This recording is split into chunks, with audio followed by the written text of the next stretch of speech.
Well, the context, Melissa, this is the biggest defeat on record for any government in history. The vote 432 against, 202 in favour, a defeat of 230.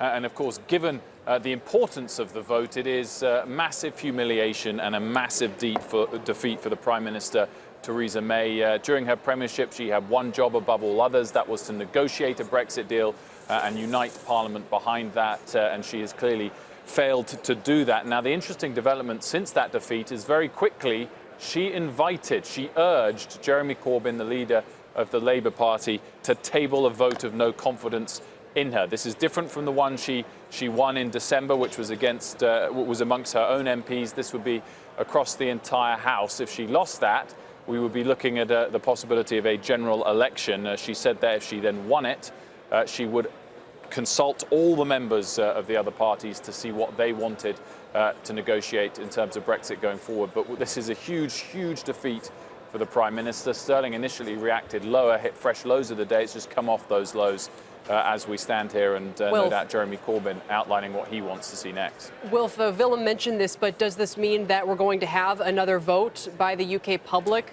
on Brexit?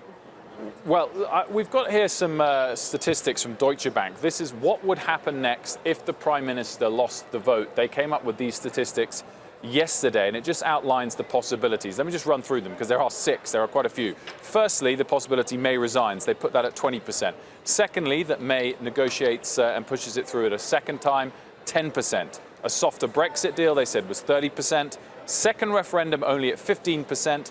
A general election at 15%, and no deal hard Brexit at 10%. So a softer Brexit deal is the highest probability out of that list.